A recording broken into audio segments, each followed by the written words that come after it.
학부모님들의 최대 고민, 학원 어떻게 고를까? 그리고 어떻게 보낼까? 그 요령을 알려드리겠습니다. 그냥 보내면 망해요. 중고등 학부모님들은 반드시 알아야 되는 학원 현장의 비밀을 이제 낱낱이 보여드릴 거예요.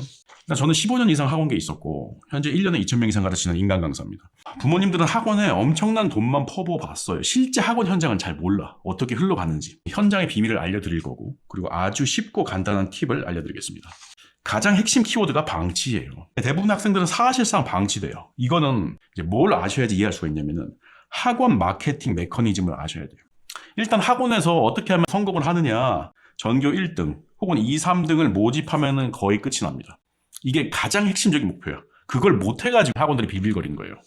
만약에 학원에서 전교 1등을 모집하거나 아니면 그에 준하는 고득점자, 의대 갈 애들 이렇게 모집을 하는 순간 입소문 마케팅이 엄청난 효과를 저절로 학부모님들 사이에서 엄청나게 폭발적으로 일어나.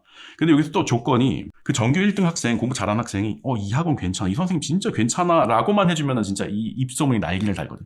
이게 핵심이에요 사실은.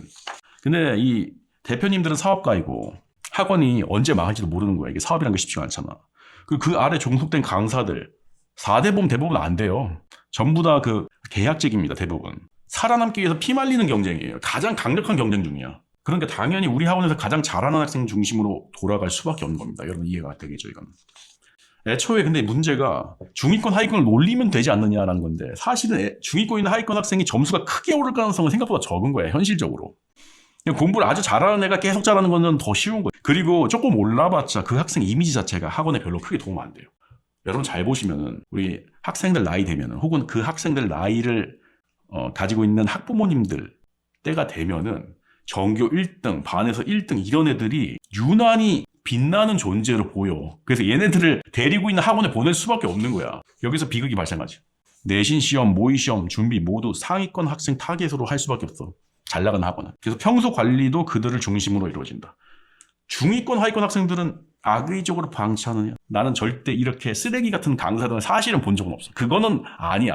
일단 평시에 있잖아요. 시험이 한 2달 남아서 시험이 멀리 남지 않은 시점에서 중위권, 하위권 학생들은 공부를 어차피 열심히 하지 않고 집중 습관도 없고 얘들을 관리하기가 굉장히 힘듭니다. 그래서 일단 강의를 치고 뭐 과제도 내주고 약간 방치하면서 데리고 있는 거야.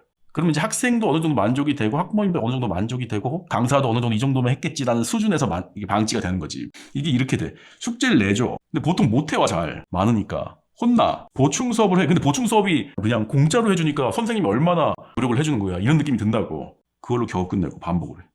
여기서 이제 피눈물 흘리시는 부모님들 많으실 거야. 내 자식이 저런데 지금.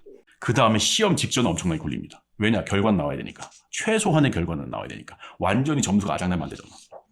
어떨까? 애초에 평소에 내공 형성이 안 돼요. 시험 직전에 급하게 외워봤자 한계가 있고 점수가 나와봤자 얼마나 달라고 했어, 그지? 조금 뭐 오를까 말까. 사실은 뭐 인서울대학교를 가기가 힘든 점수가 나온 거지. 그마저도 학생들에게는 갑자기 과도하게 주어진 과제로 느껴져서 피로도가 상승돼서. 이게 전체적으로 객관적으로 보면 어떻게 되냐면 학원에서 열심히 잘 굴린 것 같아. 근데 해내지 못한 학생으로 낙인데 이게 학원에서 많이 일어난 일이에요. 안타깝게도. 이게 현실입니다. 저는 이런 학생들 그리고 이런 학생들을 이제 데리고 있는 학부모님들은 차라리 소수반을 골라라. 잘 나가는 학원 보지 마시고 솔직히 의미 별로 없어요. 소수반 학생들은 그러니까 굉장히 소수반도 많어. 한두 명 소수반도 있고 3, 4명 소수반도 있어요. 관리가 될 가능성이 높아. 근데 문제가 뭐냐면 한두 명 소수반, 3, 4명 소수반 이런 반은 선생님이 뜨내기일 수가 있어요. 왜냐하면 수익이 너무 낮으니까 학원 학생 수가 적으면 적을수록 수익이 굉장히 낮거든. 거의 최저시급도 못 받는 거야. 그래서 하다가 날아가고 그래요. 그러면 어떻게 되냐면 애초에 애들을 관리를 제대로 할 가능성도 없지. 그래서 한 곳에서 오래 근무하신 분인지 한 지역에서 오래 근무하신 분인지 대충 이제 선생님이랑 대화 나눠보고 그 전에 어디 학원에 계셨나 이런 얘기를 나눠보다 보면 나온다고. 한 곳이 아니더라도 그 지역의 그 고등학교를 오래 가르치면서 근속한 분들은 책임감이 달라요. 요거 상당히 중요한 포인트. 그리고 요것도 이제 중요한데 우리 애가 왠지 저기 전교 1등 하는 애랑 같은 반이면 좋을 것 같잖아. 열심히 같이 따라할 것 같잖아.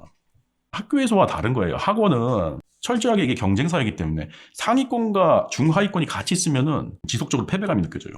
왜냐면 학교랑 다르게 학원은 진짜로 전문적으로 이걸 가르치기 때문에 학과 내용에 있어서 훨씬 더 그 차이가 많이 드러나거든.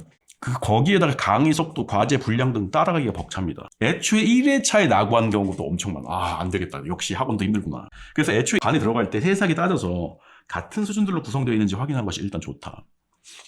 이게 굉장히 중요한데 이거 잘 모르시는 분이 많아. 이게 강사의 포지션을 학부모님들이 잘 모르셔서 그래요. 참고로 결론적으로 강사는 우리나라 최하위 을이야. 굉장히 스트레스를 많이 받고 있고 엄청나게 쫓기고 있는 상황이야. 대부분의 강사는 부유하고 막 이런 느낌이 아니라고. 일단 연락은 어느 정도 하는 게 좋냐. 강사가 먼저 연락을 하긴 할 거야. 근데 저 같으면 이래. 첫 수업 이후나 3주 정도에 한 번 정도, 너무 자주 하지 말고 문자나 전화로 먼저 감사 표시를 해요. 먼저 하시고 따뜻하게 감사 표시를 하시면서 우리 아이 상태에 대한 장기적 관점의 진솔한 논의 분위기. 이게 핵심이에요. 잘 보세요.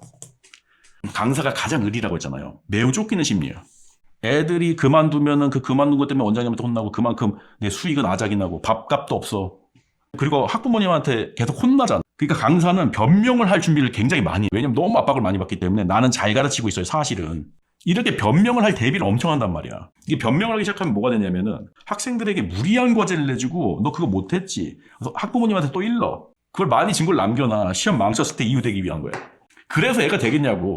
그냥 애초에 이 아이는 아직은 지금 과제를 많이 따라오기 힘들고 진도를 많이 따라오기 힘드니까 우리 조금씩 밀려나가시죠 라는 장기적 관점에서 진솔한 논의 분위기가 형성되는데 그게 애초에 안 되고 조직이만 들어가는 거예요. 그게 너무나 중요합니다. 이 세 가지만 지키면은 제가 보기에는 우리 아이가 남부럽지 않게 학원 보내서 성공할 수 있다. 이상입니다. 멈춰있던 내 심장이 다시 뛰게 된 거야.